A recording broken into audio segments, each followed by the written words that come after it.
Good evening, everybody, and welcome to Carving It Up Live right here on Twitter, as well as the Carving It Up YouTube channel and the Grid Network YouTube channel. As always, I'm Bryson Carver. Great to be with you on this Wednesday and on this Valentine's Day. So hope everybody out there is enjoying time with loved ones or loved one. Very excited about that. So today's show, before I even go over a rundown of the topics today, today's show is not live. It's one of the rare ones we don't do live. I got some other stuff doing with the family for Valentine's Day.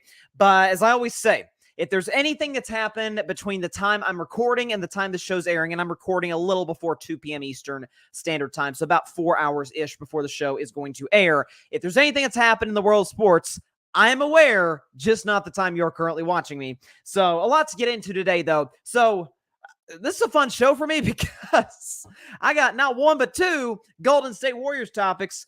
One sort of revolves around Draymond Green. I'll get into that, start the show. It actually revolves around a big report that came in from Woj and from Ramona Shelburne, both do a fantastic job for ESPN, detailing how the Warriors almost made a LeBron James deal happen just last week. I'll discuss that. As far as Draymond is concerned, in about 30 minutes or so, I'll discuss, in about 15 minutes or so, I'll discuss Draymond's sort of roasting Jusuf Nurkic. Is that the right way to put it? Eviscerating him, whatever word you want to use. That's exactly what he did on the court on Saturday and on his podcast yesterday. Very good podcast, by the way. You should check it out. I don't usually promote other people's shows, but that's not on the grid, but good show. Also, Bryson's best 10. So, during the football season, I do my top 10 teams going to each week, week one, all the way through the divisional round. And then once I get to conference title games, I do top 10 players that particular weekend. Well, listen, who said it's too early? I mean, I know we're 7 months out of the new NFL season. We're a long ways to go before September of 2024. A lot of things to do in between now and then, of course, in the world of sports and otherwise. But why not? My top 10 NFL teams, way too early top 10 teams going into the 2024 NFL season. Very excited about that. Also going to get into the last time. I know everybody's all up in arms. Oh my God, I'm tired to hear about Taylor Swift. Well, rest assured, it will essentially be over, at least on this show, to a certain degree, on our Carving Up the Context segment. This is the third time I've talked about Taylor and Carving Up the Context, but this is a good opportunity to put a bow on it in terms of her impact on the ratings for Super Bowl 58, which, by the way, was the most watched telecast in American history. I'll get into that later on today's show. But first, so I have been campaigning for a long time. I'd say year and a half, something like that, on this show to try, albeit unsuccessfully thus far, to recruit my man LeBron James to my Golden State Warriors. Everybody out there knows, or at least longtime listeners of the show know, diehard Warriors fan sitting right here in this seat talking to you right now. And have been since 2013. That was after the Warriors' first playoff run. They lost to the they beat the Nuggets, lost to the San Antonio Spurs. I became entranced by Steph, and obviously the Clay and Draymond developed and become the legends that they are, no question about that. And it's been a fun run. It's been an absolute blast. Well, the Warriors have gone through their struggles. Last year, a tumultuous year. The Jordan Poole incident screws everything up, and the locker room is a mess. And so they make changes this offseason. They bring in Chris Paul. They bring in two young rookies, one in particular, Brandon Pajemski, who's been great for them this year. Jonathan Kuminga's risen. We'll talk more about the Warriors season in just a moment. But as far as this report that came out from Ramona Shelburne and Adrian Wojnarowski, both of which do fantastic jobs for ESPN, they report in an article published this morning that the Warriors were eager to present a package deal to the Los Angeles Lakers for LeBron James. The article goes on to say neither the Lakers nor James were willing to explore a potential blockbuster. And this also talks about how, armed with the encouragement of Warriors star Draymond Green, Golden State Warrior owner Joe Lacob reached out to Lakers owner Jeannie Buss to inquire whether James's apparent public frustration could be interpreted as an opening to discuss a trade. Buss told Lacob the Lakers had no desire to trade James, but that he would need to seek the answer on James's state of mind from his agent, Clutch Sports CEO Rich Paul. As an owner, Buss has operated with the mindset that she wants her star players content with the franchise, and that instructed her thinking on referring the Warriors leadership to James's representation. And this talks about how Rich Paul shot it down pretty quickly with Mike Dunleavy Jr. and essentially said, no, LeBron wants to be in LA. LeBron wants to be a Laker. So Obviously, the interest was there from Golden State. And by the way, the article goes on to say how the 76ers were interested. I don't know if this particular, it was not this, yeah, it was this article from Daryl Morey, the president of basketball operations for the 76ers, also inquired about LeBron James possibly being involved in some sort of trade to Philly. So you have at least two teams that we know, according to Woj and Ramona, and it's hard to trust. If you can't trust their reporting, you can't trust anybody's reporting because they're the best in the business, that wanted to go get LeBron. And I talked about this a couple of weeks back, or it might have been last week, the last couple of weeks, about how LeBron had the hourglass emoji on his Twitter. Then he wore the Knicks towel after the game against the Knicks. I didn't buy into that as much as other people because I saw Taurean Prince, another Laker player, walking off the court with a Knicks towel. I was like, But I'll say this.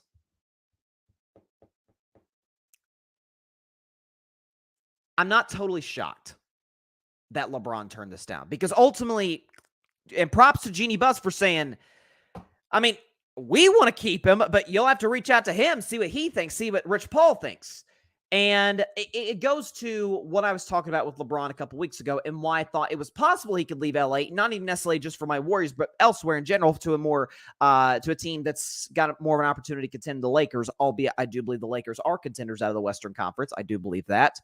But LeBron is a guy who has been in LA since 2018, summer of 2018. His net worth has reportedly doubled in that time. He is now a billionaire with a B, billionaire, due to obviously, of course, his on-court stuff. But that's a fraction of the money he makes off the court with shoe sales, with his production company. Otherwise, LeBron's the ultimate businessman if there ever was one. And so, from a business perspective, LA is going to be better for business than San Francisco is. Frankly, LA is better for business than any city in America. And that's not a diss at any city in America, but Los Angeles, California has the fourth largest economy in the world. Los Angeles is the entertainment capital of the world. Vegas has sort of started to, I guess, sort of claim that title to a certain degree, but we all know LA, it's Tinseltown, it's Hollywood. That's where all the big stars go and thrive, is in Los Angeles. So from that perspective, LeBron staying with the Lakers makes all the sense in the world. And you think about that, you think about the fact that it would take compensation from Golden State, and I'd say a big chunk of compensation, despite the fact that LeBron is a free agent this summer, to go get a LeBron James. I understand that as well. Here's the thing that's interesting to me, though. Is it possible that because of that, is why LeBron turned the Warriors down? Listen, the Lakers are contenders. He does have this guy by the name of Anthony Davis who, knock on wood, hopefully can stay healthy. He has been healthy throughout the vast majority of the season. Hope and pray to God for his sake that continues. And I have called him Coin Flip Davis. I won't play the GIF that I play because he can be inconsistent in the playoffs. Regular season, he's been money. He stopped a 3-on-1 fast break by himself against, now I know it's the lowly Pistons, but still did so last night. AD's probably the best defensive player in all basketball and should be a shoo-in this year, as far as I'm concerned, for defensive player of the year. You've got Austin Reeves. You got good wing players. They added Spencer Dinwiddie. So again, shooter, guy can get his own shot off the dribble. I have major concerns about Darvin Ham, but other than that, I think this is a very good Lakers roster, top 5 roster in basketball as far as I'm concerned. So from that perspective, I get it. But we know LeBron has floated the idea, did so as recently as April. I remember doing a segment on this back in the day. April of 2022, right before the playoffs started, he was on the shop, and Maverick Carter, his business manager at Clutch Sports, asks him, hey, one star in the NBA, who would you want to play with? And LeBron, without hesitation, Steph Curry, does not even hesitate, and talks about how our games would fit perfectly together. I'm this driving kick guy. I can get whatever I want at the basket. How many times have it's on blue in the face, almost as blue as the hat and the shirt that I'm currently wearing right now, talk about how LeBron loves shooters.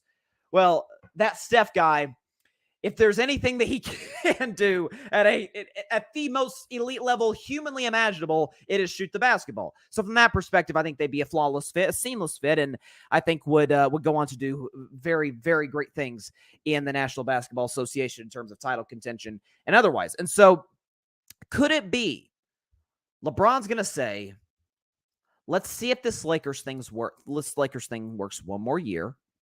My son is still playing at USC. It's going to be a lot harder for me to get to his games going from San Francisco to USC as opposed from, wherever whether Crypto.com Arena is or the Lakers practice facility is or wherever LeBron lives to go see Bronny's games. Can be a little tougher. I understand that.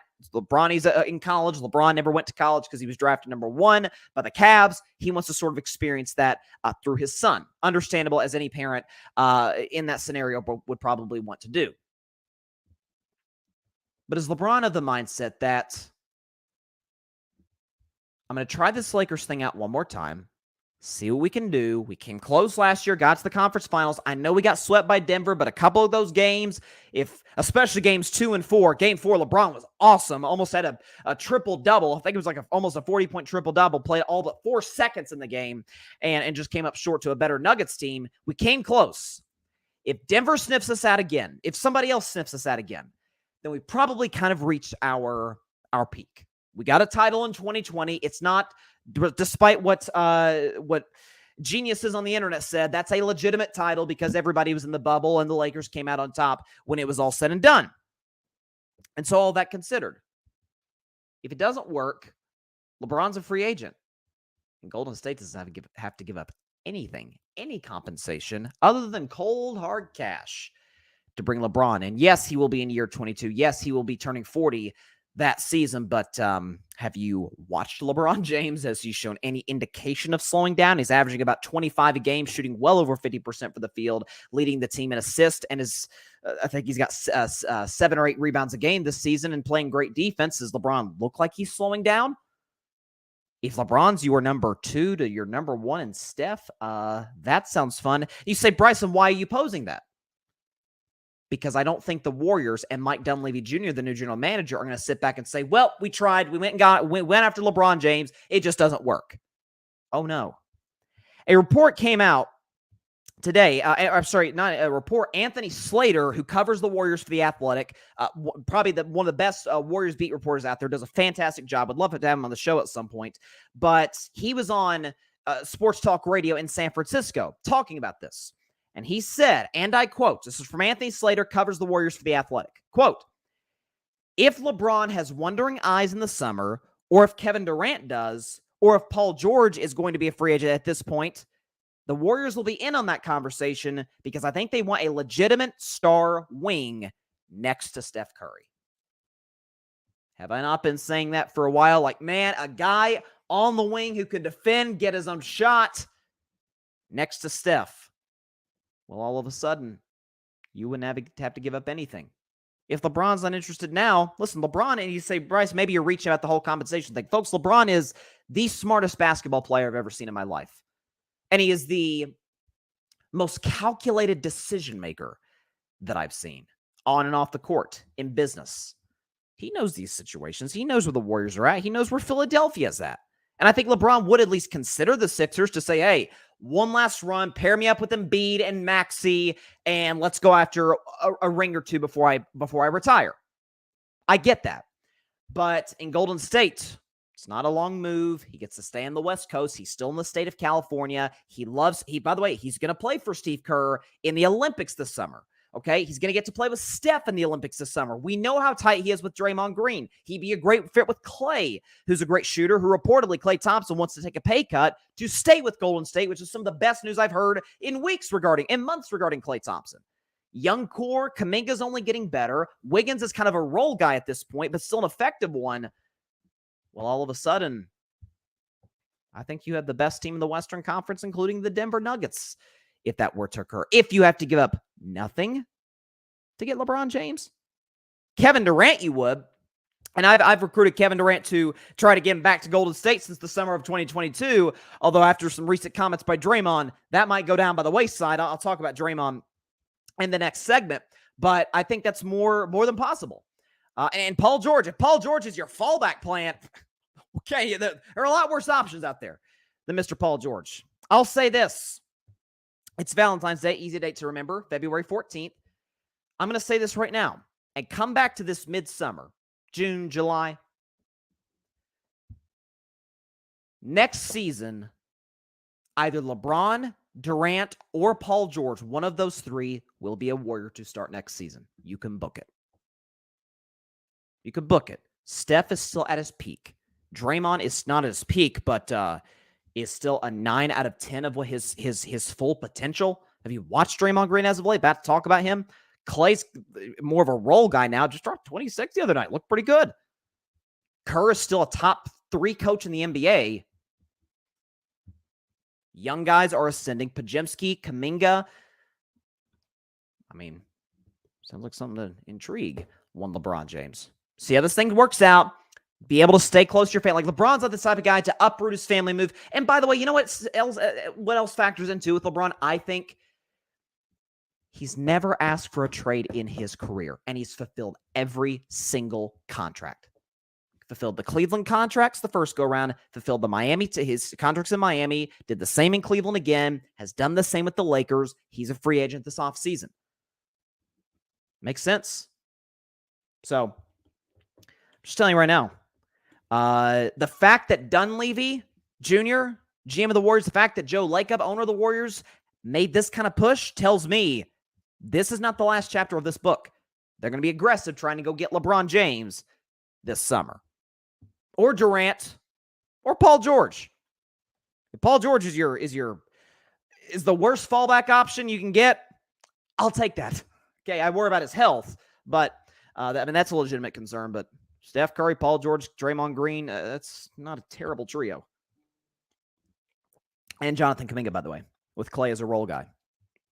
Now, again, the show is not live. I talked about that. Anybody who's joining, thank you for stopping by. We appreciate it. The show is not live. So again, once again, as I always say when the show's not live, that I am aware if there's anything in the world of sports that's happened in between the time that I'm recording, which is now just after 2 p.m. Eastern at the time I'm recording the show, and when the show is airing, which will be about 6:17 Eastern-ish, I am aware of it, just not the time that you are watching me right now, but appreciate you taking the time out of your day. I know everybody's busy on this Valentine's Day. I understand that. Take the time out of your day to tune into the show and to watch it and to take in our content. Staying with Golden State, I don't think I've done back-to-back Golden State segments since the finals in 2022. It's been a while. It feels good. Talk about my Warriors, especially with how they're playing as of late. Have you seen those Warriors? Let's talk about Draymond Green, though. So I love Draymond Green. I've made no mistake about that. No bones about that over the years. I think he is undeniably the second most valuable member to this Warriors dynasty. Steph's the clear number 1, of course. But Kevin was only there for 2 of those championships and only there for 3 years total. This dynasty in Golden State's left is about 9-10 years. Clay, as valuable as he's been, I read the stats last week on Carving Up the Context when I talked about Steph, we know his value. Draymond, we know his value. Clay is valuable, still to a certain degree valuable to Golden State, not close to what he was. But I read a stat where it's like the Warriors win like 82% of their games in the last 2 years when it's Steph and Draymond with no Clay. So, and they win barely 50% when it's Steph, Clay, and Draymond. So those factor in as well. But Draymond's value to the Warriors cannot be overstated, rather. And I think anybody who, the one I got the kick out of the most when he was suspended, and his suspension ties into this topic, when people said, oh, the juice is no longer worth the squeeze. He's become more trouble than he's worth. Every year we do this. And Draymond leaves, and the Warriors aren't as good, and Draymond comes back, and they look like the Warriors again because of his immense value to the franchise, to the team, to the locker room, the whole bit. Notice, too, by the way, Golden State had an opportunity to let Draymond walk in free agency. Instead, they gave him a 3-year deal paying close to $100 million. Or I believe it was a 4-year deal paying him right at $100 million. So evidently, they found him pretty valuable. I'm going to trust the people in Golden State.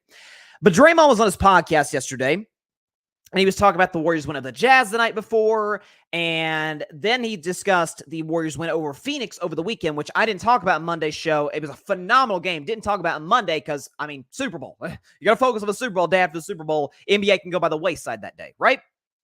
So, Warriors beat Phoenix 113-112. Steph hits a wild game-winning shot. Literally catches the ball 30 feet away from the basket, turns and just flings it in one motion. And it's nothing but the bottom because that's Steph Curry taking a game-winning shot. Most clutch player in the league by a mile this season, by the way. The stats and the eye test prove it. No question about that. But One of the major battles in that game was between Draymond Green, who has been playing center for the Warriors in this new revamped starting five by Steve Kerr during this winning streak, and Jusuf Nurkic, the starting center for the Phoenix Suns. And it's safe to say Draymond very much got the better of Nurkic, who, by the way, outweighs Draymond by about 80 pounds and is 6 inches taller. Jusuf Nurkic had 6.6 rebounds and 4 assists on 3 for 7 from the field and 0 of 1 from 3. Draymond Green, on the other hand, had 15 points, 9 assists, 7 rebounds, was 7 for 9 for the field, and hit a 3-pointer to boot. Jusuf Nurkic in this game, by the way, if we're going to talk about plus minus, Jusuf Nurkic was a -4. Draymond Green was a +3. So in terms of value, it's not quite close. So Draymond and Nurkic were going back and forth. And if we remember, Nurkic was the guy Draymond punched in December, which is what got Draymond the indefinite suspension. And I came on my show the next day as the biggest Draymond Green fan in the world, said, much as I love Draymond, he is dead wrong on this. Like the Gobert thing I defended. My thing with Draymond was you held on to him for too long. You could have choked the guy out. You held on to him for too long. But Gobert was about to choke hold Clay. You don't touch Clay. And we know Gobert and Draymond's history fully defended him on that. The Nurkic thing, unprovoked, he just turned around, swung, and hit the guy. Like, you can't do that. But Nurkic was interviewed after the game, after getting punked by Draymond, and talked about, I take back everything I said when he hit me back in December. And for context, what he said was, I hope that guy gets the help he needs. He deserves a second chance. And Nurkic after the game on Saturday, yep, I take it back. He doesn't deserve a second chance. He sounds like a toddler.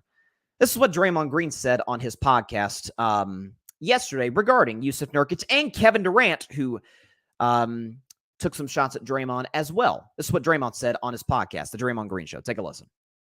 Guys are making a habit out of that.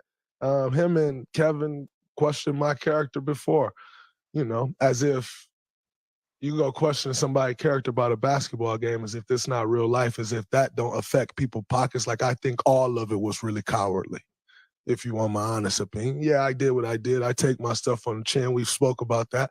I still stand on that. I meant every word I said about it. But if you want to know the truth about that, I think all of it's cowardly. Oh, clip cut off there. Well, but you got the point of what Draymond said.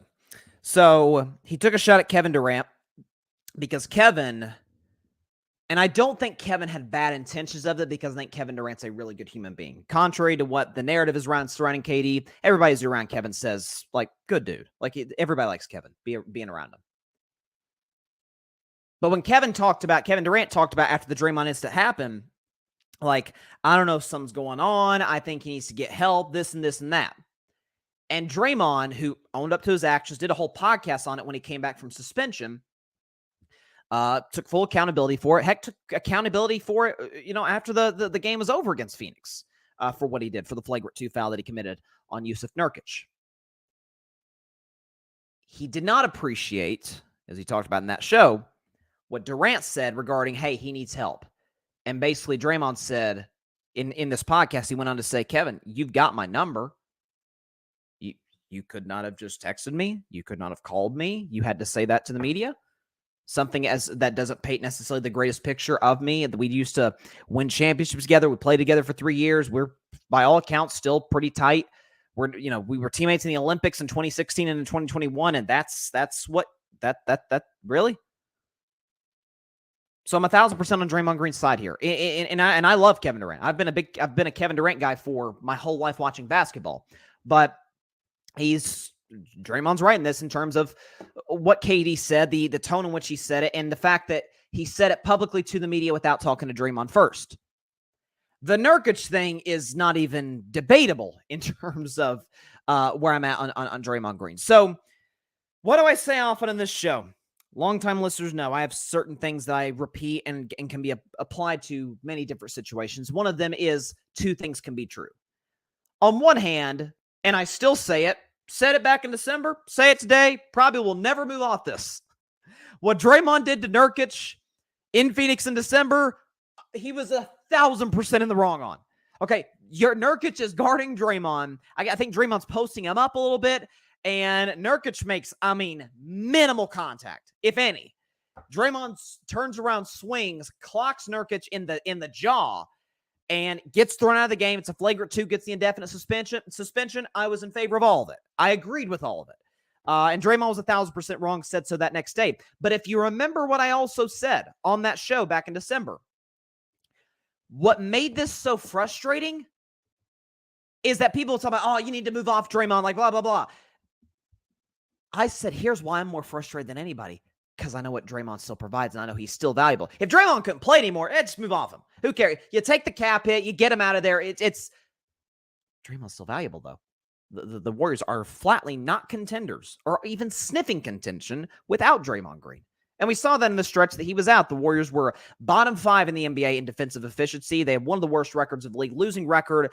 And Steph Curry got virtually no help from anybody until the eventual rise of Jonathan Kuminga. Draymond's since come back. The Warriors have won 7 of their last 8 and are on a 5-game winning streak and are top 5 in defensive efficiency.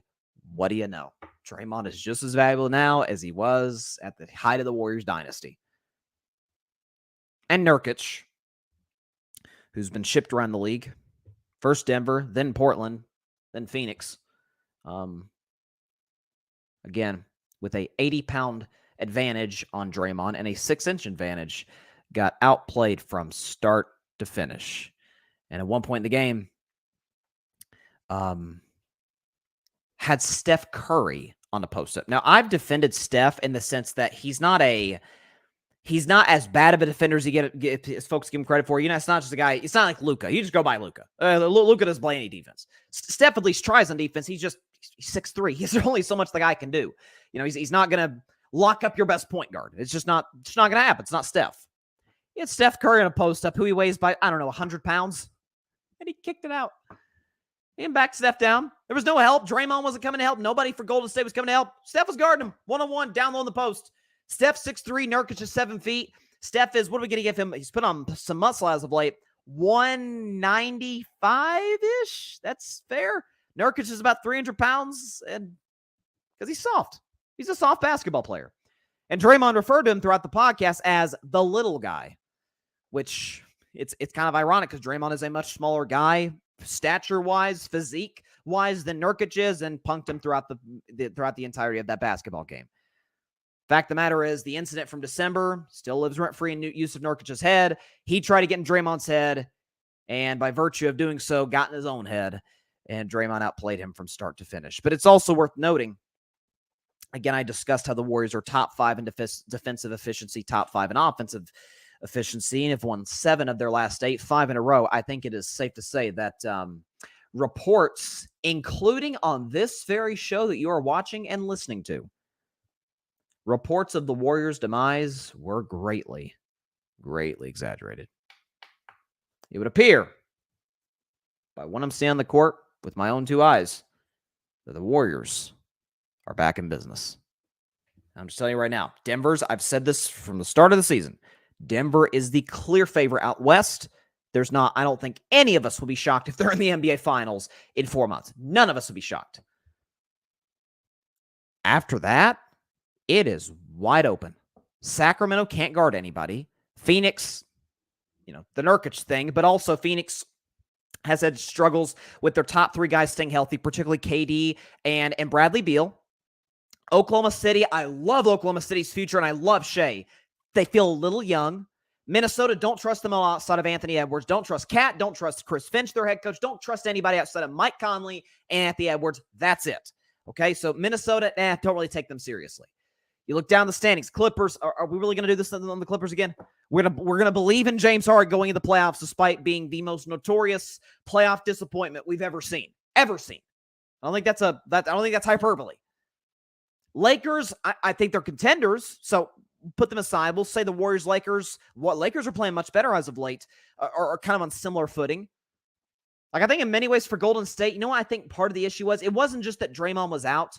I don't think it was just that they've been dealing with injuries because Draymond was out and what's his name? Chris Paul has been out due to injury. He should be coming back sooner rather than later. Moses Moody was out due to injury. Gary Payton was out for long stretches due to injury. You see him come back and he's shooting almost 100% from the field since coming back to the Warriors lineup and playing great defense and putting up the great hustle plays as he always does.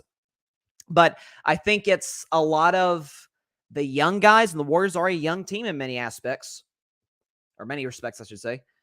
I think the young guys were like kind of nervous, kind of like, oh, I don't want to get traded. And that causes a lot of anxiety for you. Causes anxiety for veterans.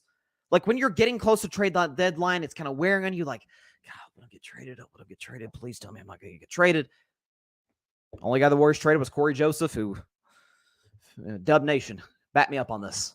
The Corey Joseph thing, it didn't work. It didn't work at all. It didn't work at all.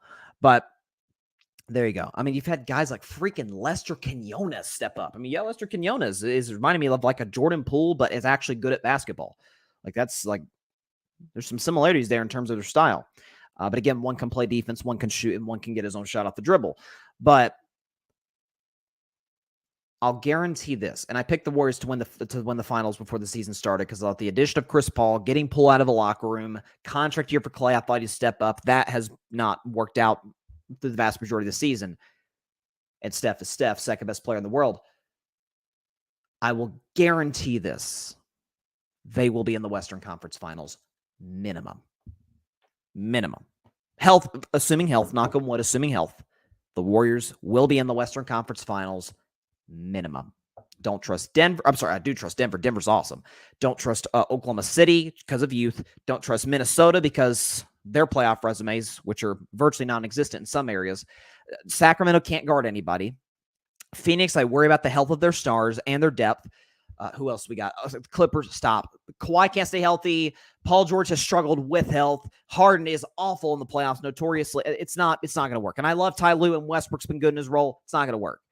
Okay, you look down the standings, you think about teams like the Lakers, I like, New Orleans, stop. New Orleans isn't doing anything. So, minimum, Golden State will be in the Western Conference Finals. That was fun. First half hour talking about the Warriors. I enjoyed that.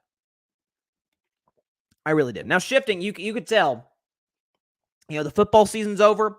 The NBA All-Star break is this weekend. By the way, this is as excited as I've been for an All-Star break in some time. In large part because of this upcoming three-point contest between Steph Curry and Sabrina Ionescu. Now, Steph, we all recognize, and rightfully so, as the single greatest shooter of all time. It's not even remotely debatable. But Sabrina Ionescu, in her own right, what did she go, 25 of 27? Something insane during the three-point contest. And the WNBA broke the all-time NBA or WNBA single three-point contest record. So I'm going with Steph because that's my guy, but I've been a Sabrina fan. I've talked about Sabrina going back to her college days at Oregon. I remember 2020 when I don't think she broke the all-time triple-doubles record. I think she was the first player in college basketball history outside of like a few guys. Like I think Kareem may have done it, where it was like, I forget the stat. It was like, was it 10,000 points? It wasn't that many. No, it wasn't that many. No, it was like 1,000 points, 1,000 rebounds, and 1,000 assists. And she's like one of the only players in the history of college basketball, men's or women's, to do that. So Sabrina's awesome. And it will be, I'm nervous. I ain't gonna lie. As a Steph guy, I'm nervous. But I'm going with Steph. But I think Sabrina's going to put up a fantastic showing as well. I'm looking forward to that in an All-Star weekend. By the way, Mac McClung won the dunk contest last year. He'll be in the dunk contest this year. And hopefully, and I think it will, I think the players, the NBA heard the pushback about last year's All-Star game, and they will look to hopefully improve it. And listen, it is going to be a very casual pickup game for 3 quarters, and I think fourth quarter, the teams East and West will turn it up. So that should be fun as well. Definitely looking forward to All-Star weekend, though. But shifting to the NFL for a second, and I guess this will be our last Super Bowl topic for quite some time, and our last 2023 NFL season topic to a certain degree. But so I've talked about this topic on my show for 3.5 years. It's been a topic of discussion, and it goes back to a false narrative. Not many, or you may or may not know, not many things bother me in life. I'm a guy, we live in a society where everything, outrage, find something to get mad at. I got mad at this, It's okay. It's a matter of fact, it's healthy not to get mad at everything. Get mad at the things that are legitimately like, oh my gosh, this is this and whatever. But I mean, you see something on Twitter, the tiniest thing, people lose their minds. I'm not even talking about politics. I'm talking about general. People go nuts. And it's like, gosh, I mean, I can't imagine just waking up pissed off about something. But false narratives do that for me. I'm not going to lie to you. Because when someone or a group of people make a claim that is factually incorrect, for some reason, and I know watching it's incorrect. Like, for example, I always give this example. LeBron James isn't clutch. Folks, he's hit 5 buzzer beaters. He's had 5 playoff buzzer beaters in his career. Okay, he's one of the greatest Game 7 performers in the history of the NBA. He's not, to say LeBron's not clutch is just, you are more than entitled to make that claim. Just say that in advance. Stats and facts do not matter to me. Just at least make that claim in advance. The thing that people were boycotting the National Football League. Now, I've talked about this off and on for a long time. And this happens to be the third Carving Up the Context segment I've done. More like second that I've done in the last couple of months in regard to this issue. But I think this is a great opportunity to kind of put a bow on it and project what I think later this year is going to look like before we get there. But the NFL ratings, it's a layered subject. So for Carving Up the Context, do we have I don't think we have the Carving Up. Yes, we do. Okay. I'm using a different streaming account here. So I was like, okay, do we have the Carving Up the Context? There we go. Okay. So the NFL ratings has been a big topic of conversation, certainly in the last 48 hours. And I will tell you why on Carving Up the Context this week. And as primetime Deion Sanders says, give me my theme music.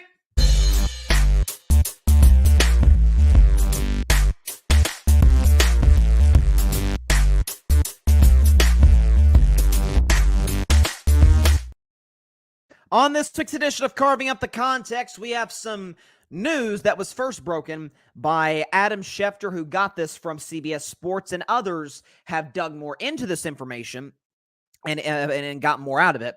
But the NFL and CBS released the ratings report for Super Bowl 58 on Sunday, which, if you didn't get the chance to watch it, I am heartbroken to hear that because it was one of the greatest football games we've seen. Kansas City winning the Super Bowl 25-22 in a thriller in overtime. This is from CBS Sports, and Schefter posted it. Super Bowl 58 is the most watched telecast ever, with a total audience delivery of 123.4 million average viewers across all platforms. It goes on to say, CBS led the way with 120 million viewers, the largest audience in history for a single network. Super Bowl 58 is the most streamed Super Bowl in history, led by a record-setting audience on Paramount+. This is the fun one. This is hard to comprehend, more than 200 million viewers, 202.4 to be exact, watch all or part of Super Bowl 58 across networks. The highest unduplicated total audience in history, and up 10% from last year's Super Bowl. In other words, people were keyed in for many reasons. One in regard to Taylor Swift. Matter of fact, that could be one of the biggest factors. But first of all, when anybody tries to tell you that they don't watch the NFL because it's too political or it's too this, too that, folks, I've said this for months. I don't think the NFL has ever been more political or socially involved. Whether you disagree or agree with their stances, I don't think that's a debatable fact. I mean, they're involved with the Trevor Project, which is an anti-violence campaign for LGBTQ youth, which Carl Nassib, who came out as gay about 2.5 years ago, first active NFL player to do so, promoted them. The NFL got into business with the Trevor Project. So you have that. We've got In Racism, in End Zones. We've got all of these different organizations they're a part of, social justice efforts, the whole nine. And we've got Lift Every Voice and Sing has been a staple of the Super Bowl the last 4 years. So the NFL has never been more politically involved, if you want to use that particular term. And the ratings have never been higher than ever. Is it because people are seeking politics involved with their sports? No. We watch a football game to watch the football game. Happens to be that politics is involved. But you know what it is, though? At its heart, whether politics is involved, whether it's not, it doesn't impact the audience. It doesn't impact the ratings whatsoever. As a matter of fact, again, in the most watched season in NFL history, the most watched season since 2015, and the most watched Super Bowl of all time, 200 million people watched. It was one of the NFL's, and as the NFL's kind of trended this way, one of their most politically active seasons.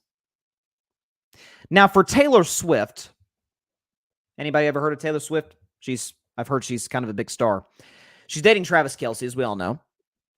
And according to Sports Illustrated, and I've discussed this about how because of Taylor and the greatest thing that she has done for the National Football League, more women, and not even just necessarily women, but different audiences, more audiences than ever are watching the NFL, which has contributed to the ratings increase. Because we know the power of Taylor Swift. Ryan Flowers was on the show on Monday, host of Clutch Sports Talk. Shout out to Ryan. He talked about like the power of Taylor Swift is like, it's hard to even put into words what it's the impact that she has in anything. Like everything she touches turns to gold, or everything she touches increases or brings more influence, whatever the case may be. But Taylor's gotten more people involved with the NFL, and that is threatening to some people. More on that in just a second. But according to Sports Illustrated, this talks about the ratings, how over 123.4 million people watched the Super Bowl.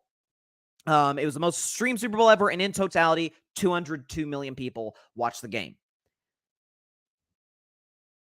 This says, while so many non-football fans watching the Super Bowl, it was expected that the Swift effect would be strong for the game. Sports Media Watch has an excellent and detailed breakdown of just how strong Swift impacted viewership for the game. Among the highlights from Sports Media Watch's report, listen to this, folks. This is what I was talking about, how Taylor impacts these audiences.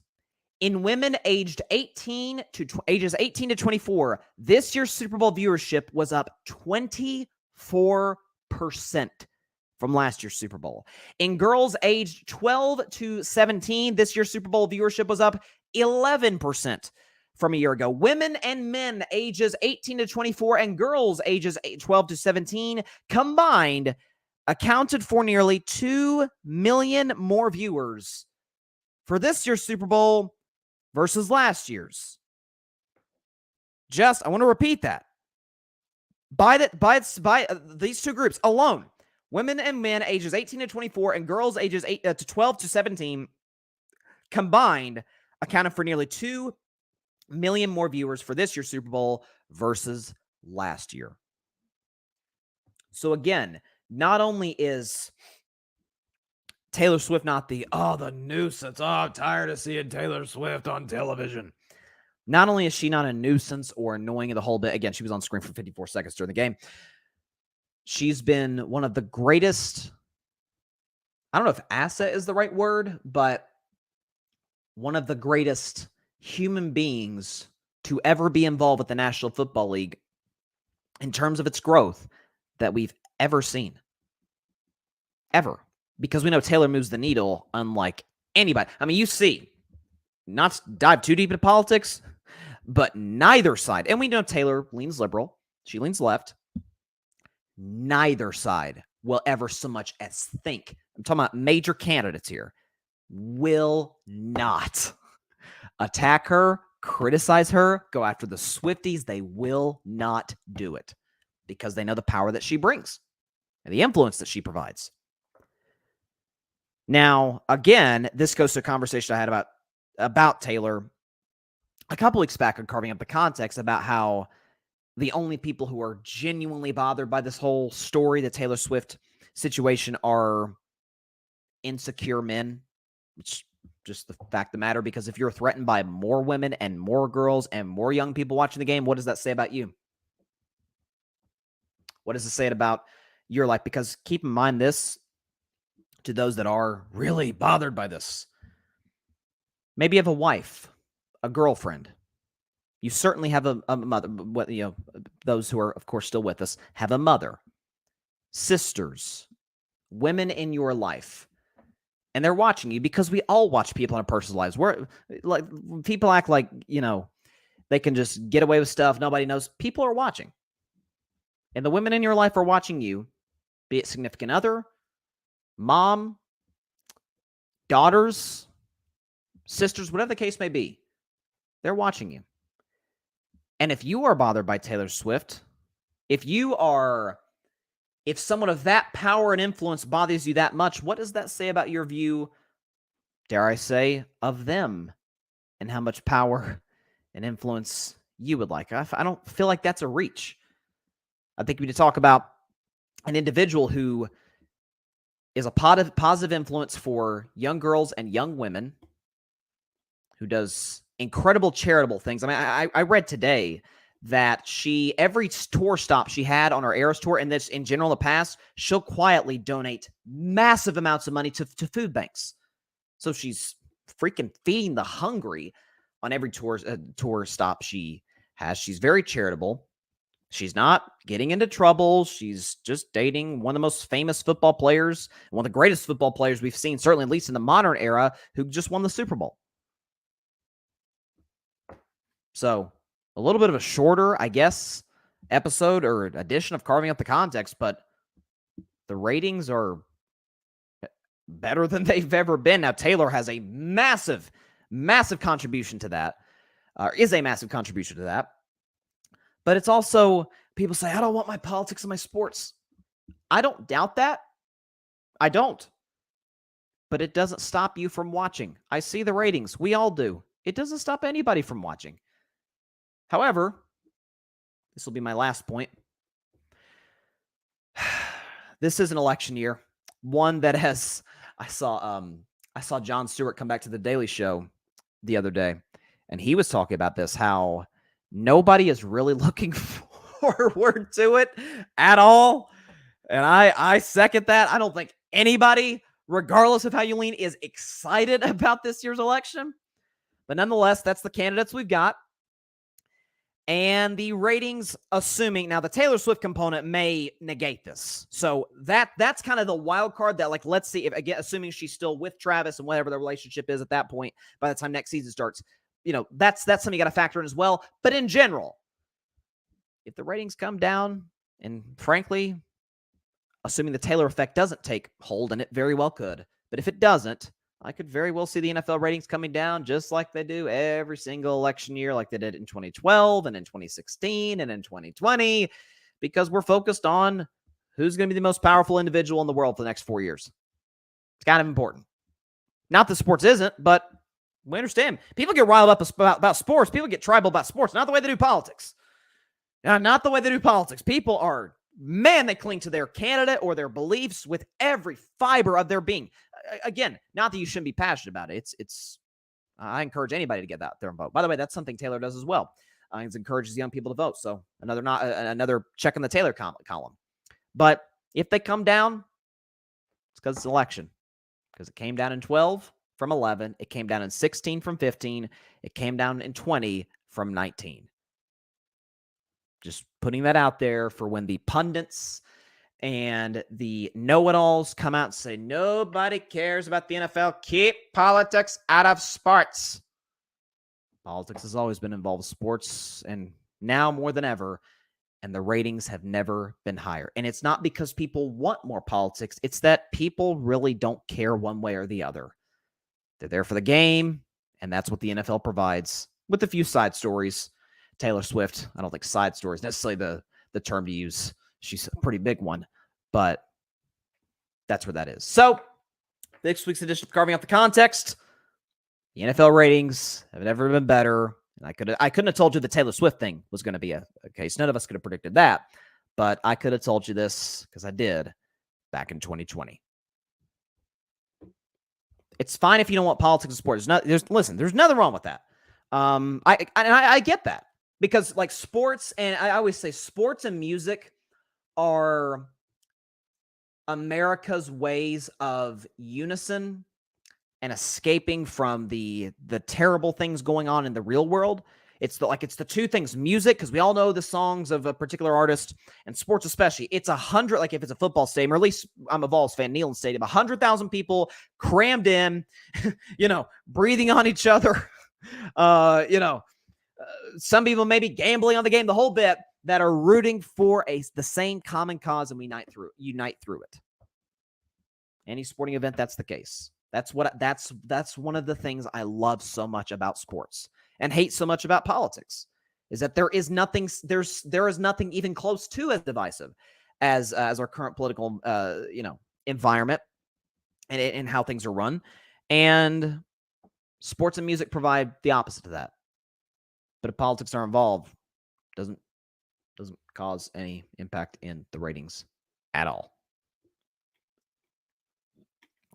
But to those, and I'm not, by the way, when I say those, I'm not referring to anybody listening or my audience, but to pundits out there who have made it their life mission to try and sabotage the league. That ain't a battle you want to fight.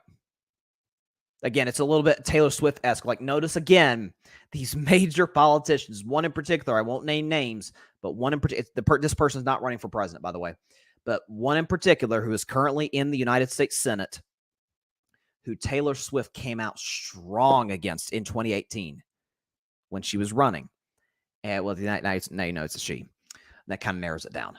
But she was asked about Taylor Swift recently in an interview and refused to go at Taylor Swift because they know not the backlash. The politicians don't care about backlash because they frequently screw over the American people. Clearly don't care about the backlash. We know that. They know, though, the impact that could have on their campaign, their chances of winning re-election or winning an election.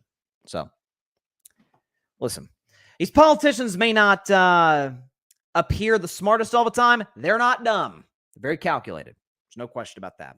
All right, shifting to Bryce's Best 10. And this is a very, very rare segment on this show. I mean, like one or two a year. This might be the only segment a year where I'm going to ask for grace from the audience and ask you to not hold me to it. You're like, Bryson, why the heck are you doing it? Because you know what? It's fun.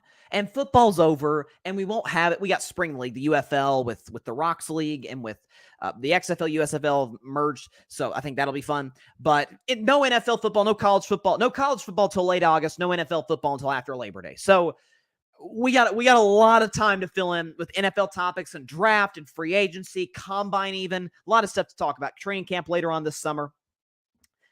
And so normally, matter of fact, 99.999% of the time, when I have a take on this show, I want you to hold me to it.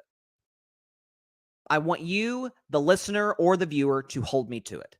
To keep me accountable and say, like, and again, my job is not to report news. It's not. I'm not a journalist. I'm not a newscaster. That's not what I do. I am somebody who comes on and gives my opinions and tries to the best of my ability to use facts and analysis to back up said opinions. If I'm wrong, hold me to it. Listen, if I'm willing to put my opinion out there, you've earned the right to, if you're taking the time to watch my show, take the time every day, you can't criticize me. Of course you can. And on the other hand, I have the right to kind of gloat, not to the audience, but just in general gloat for bragging rights' sake if I do get a pick right.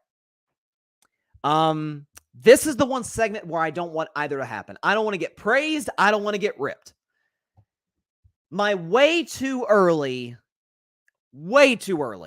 top 10, Bryson's Best 10 teams going into the 2024 NFL season. Do we have the background music? Here we go. My way too early top 10 on 2024.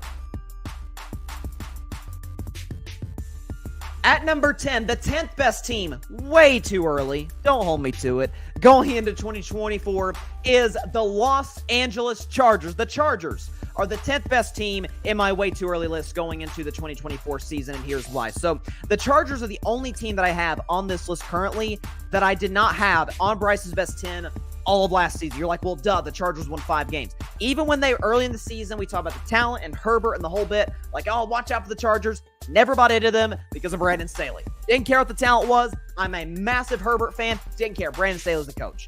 Well, they go from, this might have been the greatest, you go from maybe the worst coach in the NFL to a guy who might, day one, be a top 5, minimum top 10 coach in the NFL in Jim Harbaugh, who leaves Michigan with a national title, multiple college football playoff appearances, and Big Ten championships to the National Football League, to the Los Angeles Chargers, team up with Justin Herbert. And this is a guy who has been able to get the best out of quarterbacks. Alex Smith was viewed as a bust after 2010. Harbaugh comes in 2011, gets Alex Smith to an NFC title game, almost to a Super Bowl. Gets Colin Kaepernick to 2 Super Bowls. J.J. McCarthy, who, with all due respect, not a fan of as a prospect. Made J.J. McCarthy look like, hey, this kid could play. Not saying J.J. McCarthy's a scrub. He's not. But I don't view him in the same level that I do as Jaden Daniels, as a Michael Penix Jr., Bo Nix, darn sure not Caleb Williams, or any of these guys, Drake May. I don't.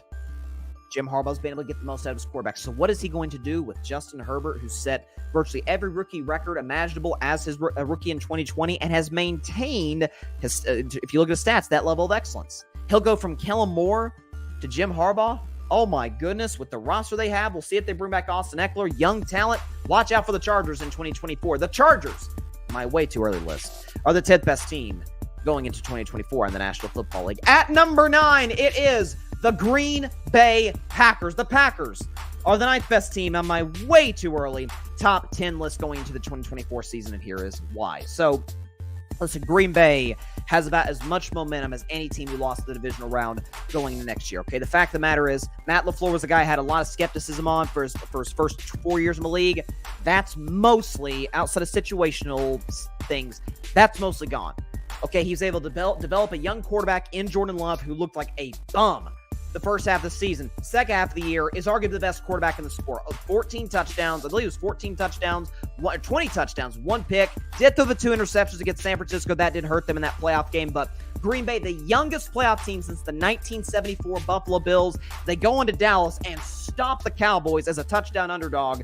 Go into San Francisco, who came a couple plays or maybe a play away from winning the Super Bowl, and put a scare on them in San Francisco, in the Bay Area. So Green Bay is going to be a team to watch out for. Young wide receiver talent, young quarterback ascending. We'll see if they're able to upgrade their offensive line. I think they could address that in the draft, and defensively as well. They did bring in a new defensive coordinator. Green Bay has a lot of optimism, rightfully so. The Packers are the 9th best team in the NFL on my way too early top 10 list going into 2024. Another young team is at number 8. It is the Houston Texans. The Texans are the 8th best team in the National Football League in my way too early top 10 list for 2024, and here is why. So, first and foremost, they got the Offensive Rookie of the Year and the Defensive Rookie of the Year, who they drafted number 2 and number 3 in C.J. Stroud and Will Anderson. Stroud, obviously, the headliner for this Houston team. He's a guy who came out of college at Ohio State. I felt like he was the best quarterback in the draft. I still believe in Bryce Young, though. I really do. He's got a new coach now. But C.J. Stroud's a guy who's got a monster arm, can move very well, is accurate, is a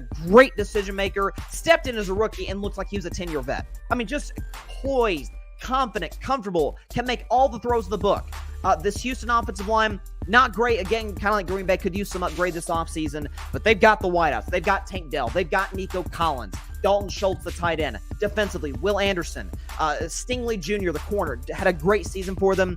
And then you got their young coach, D'Amico Ryans, who did a fantastic job this year. Argument could be made. He should have been the coach of the year over Kevin Stefanski. Did a great job.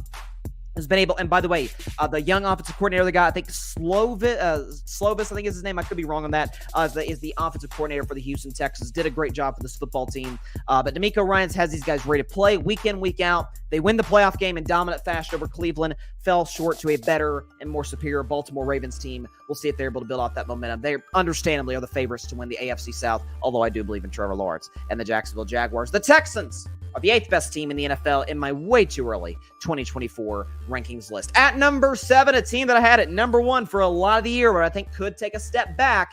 It is the Baltimore Ravens. The Ravens are the 7th best team in the NFL going into 2024 in my way too early list, and here's why. So, listen, Baltimore is still in my top 10. It will not shock me if they're in the AFC title game once again. This is a Lamar Jackson, who's now a 2-time league MVP, almost won unanimously. Why they gave an MVP to vote to Josh Allen this year, beyond me. But the point is, John Harbaugh, great coach. Zay Flowers, ascending young guy. But you have a guy, Mark Andrews, who's dealt with injuries, who is getting up there in age to a certain degree, although he's still, I'd say, the prime of his career. Really good offensive line, Baltimore. We saw awesome defense. But they lost Mike Macdonald, their defensive coordinator. And if we learned anything for all 32 NFL teams last year, what would that be? Coordinators matter a lot. See the Philadelphia Eagles as a prime example. Lost both their coordinators.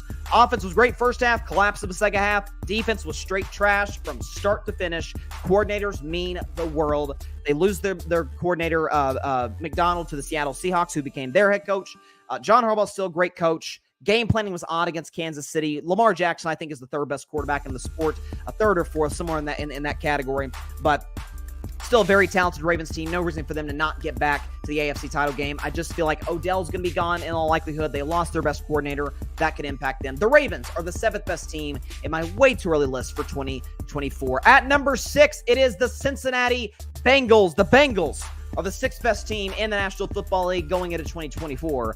Although, of course, again, it is way too early. So Cincinnati, here's why. Cincinnati has the second best quarterback in the sport when healthy, and that's kind of the key for them in Joe Burrow. I would have them higher because it's quarterbacks league. I've said that for years.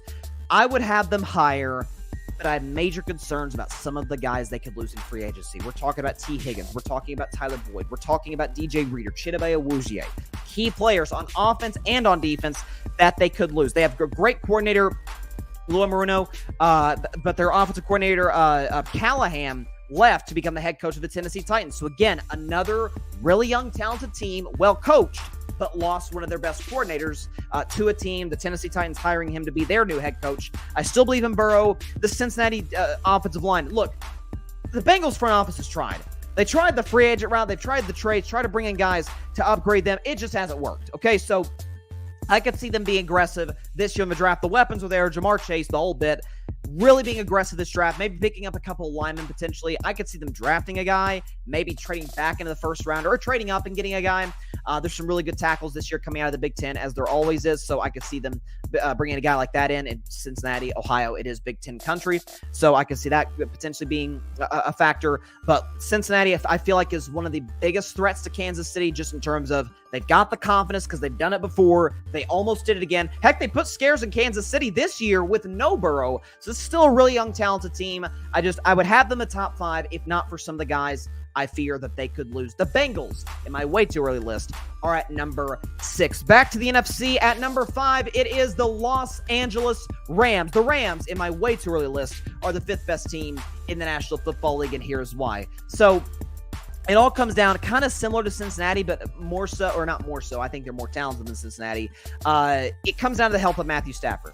Now, Matthew Stafford's a guy who was a Pro Bowler this year, rightfully so, had a fantastic season. I remember the Rams start 3-6. He was hurt for one of those games. He comes back. The Rams roll down the stretch. Their only loss in the regular season at that point was an overtime loss on the road to Baltimore, who was coming off of a bye at that point. Then they go to Detroit. If they score in the red zone, just one of those trips, one of their 3 trips, they probably win that game against the Lions, who came darn close to getting to the Super Bowl. Sean McVay is one of the 5 best head coaches in the sport. I don't think any of us would disagree with that statement. They've got a great receiving core. Puka Nacua, this emerging guy. Listen, if not for CJ Stroud, Puka Nacua would have been your offensive rookie of the year. Cooper Kupp, my twin, is still effective. Great running game with Kyron Williams. Really talented young defense. Aaron Donald is getting up there in age. That's a bit of a concern, but he's still a guy who can have an impact on the game, can get a big-time sack on third down, can still stop the run. It's a well-coached team. They need to address their special teams because the special teams has kind of cost them at times. Special teams in the NFC West is not great, but we'll see what happens with them in that regard. I love the talent they have. I love the way that they've drafted. Les Snead is one of the best general managers in all of football and showed that over last year's draft. If he hits on another few draft picks this year, watch out, because the Rams could be a real threat to potentially challenge San Francisco, not just for the NFC West, but for the NFC in totality. Don't forget, they did win the Super Bowl 2 years ago. The Rams, in my way too early list, are the 5th best team in the National Football League. At number 4, y'all thought I hated this team. I swear to you I don't. I was just proven right on them ultimately in the end in terms of their ability to beat the Kansas City Chiefs. But I do like their opportunity next year. At number 4, the Buffalo Bills. The Bills are the 4th best team on my way too early list going into 2024, and here's why. So, again, some of y'all think I hate Josh Allen, and that could not be further from the truth. I think Josh Allen is one of the most talented from an arm perspective, might be the most talented guy I've ever seen. He can make all the throws, fit him in all the windows. He's mobile. He's physically durable. 6'6", the perfect sort of body type you would want for a quarterback, especially for a guy who's mobile with the big arm. Love everything about Josh Allen from that perspective. But the reckless plays, those concern me. And guess what? Didn't commit that many of them toward the end of the season, especially in the playoffs. Didn't against Pittsburgh. Did one time, but outside of that, against the Kansas City Chiefs. They bring back their offensive coordinator, who was their interim at the end of the year, Joe Brady, who really turned this offense around, finally gave Josh Allen a real running game with James Cook, who's going to be back next year, hopefully for Buffalo. The Stephon Diggs thing is a bit of a wild card. We'll see if he comes back. We'll see what impact he's able to have on this football team. But they do have some other guys. Gabe Davis, Khalil Shakir. I really like that kid. He's a nice run after the catch guy. Can separate. Dawson Knox, Dalton Kincaid. Like, the weapons are there for Buffalo. The offensive line, it was the best we've seen in the Josh Allen era. Defensively, they obviously dealt with some injuries. The Von Miller contract is an albatross. That one really hurt them. I feel like they give Vaughn a 6-year contract to really compete in 2022. That has passed. Vaughn is a shell of himself. The Sean McDermott thing, I get the concerns there, but listen, you can have a defensive coach as long as you have a smart offensive play caller. That's exactly what the Buffalo Bills have.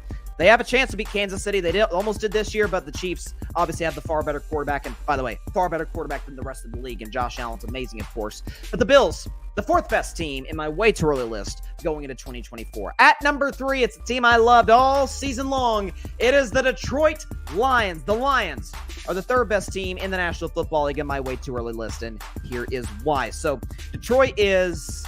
I was not more right on any team this year outside of Kansas City in terms of me having them win the Super Bowl than Detroit. I had Detroit getting to the NFC title game before the season, and gosh darn it, that's exactly what they did. The offense was just as good as advertised. They added Jahmyr Gibbs. They added Sam Laporta to it was already a great unit. Okay, defensively, weren't as good as I thought they'd be, but the pieces are there. They have Aiden Hutchinson. They have Derek Barnes. They do have Alex Anzalone. Like, they've got some guys. Brian Branch, who made some plays from last year, picked off Mahomes for a pick 6 all the way back in week 1. The pieces are there.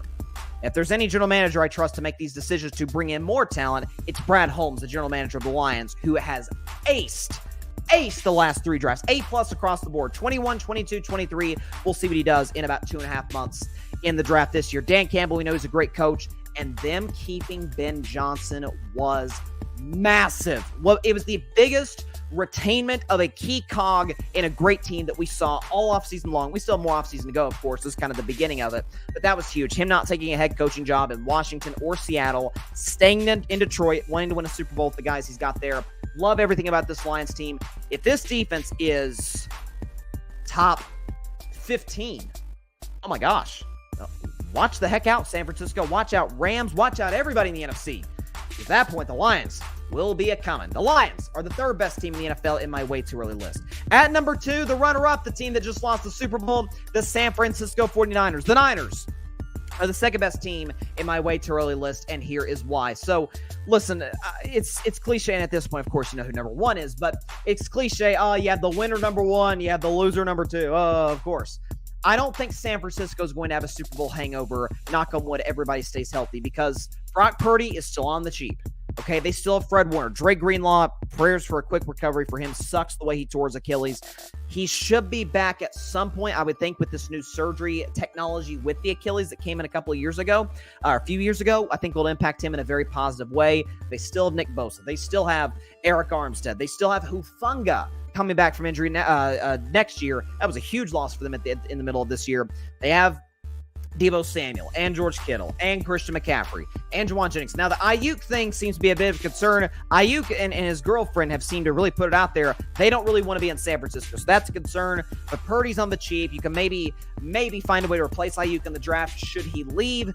This is a great drafting team with John Lynch running the operation. Kyle Shanahan, contrary to what some on television radio may tell you, is a phenomenal coach. I love everything about this Niners team. I will say, though, it feels like if they don't win this year, the title window may close, because at that point they'll either have to pay Brock Purdy more money than they're comfortable with or start over with a new quarterback, and that could hurt them in the long run, unless my man Dak Prescott wants to go to San Francisco, and that would be really fun. The Niners, in my way too early list, are the second best team in the National Football League, and obviously at number 1, what are we doing? It's the back-to-back champs. last year and this year. It is the Kansas City Chiefs. The Chiefs are the best team in the National Football League going into next season. Now, this is one I don't particularly see where I don't see a scenario in which I change my pick here going to next season, barring injury, obviously. The thing with Kansas City, listen, Mahomes is awesome, Reed's awesome, Kelsey looks to be coming back, and he's still impactful. Listen, Kansas City has a cheap defense.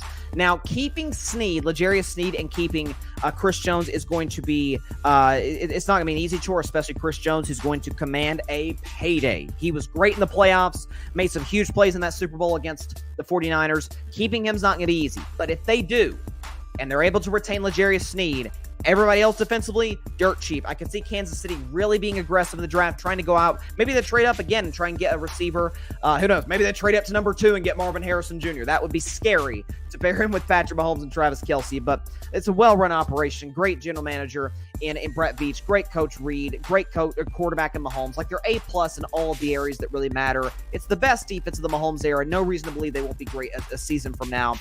Listen, I don't know if they'll repeat. It's never been done in NFL history. There's a reason for that. It's incredibly hard to get one.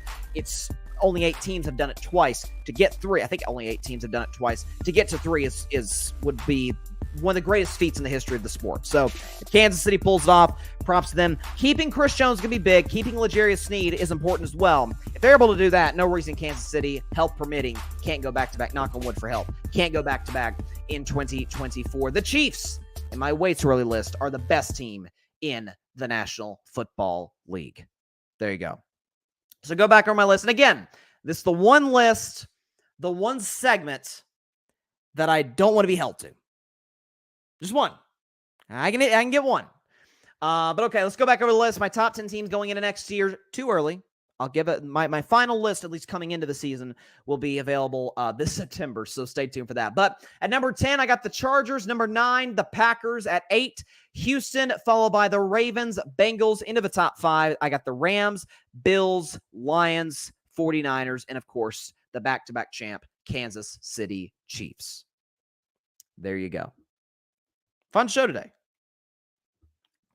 You know, not live, but nonetheless a fun show. So that's all the time we have for today's show. Be sure to catch Carving Up Live on Friday at 6 p.m. Eastern, 3 p.m. Pacific time, right here on YouTube, as well as any and everywhere you get your favorite podcast. Of course, be sure to like, share, comment, and take 2 seconds out of your day. Hit that big red subscribe button. It helps the channel grow exponentially.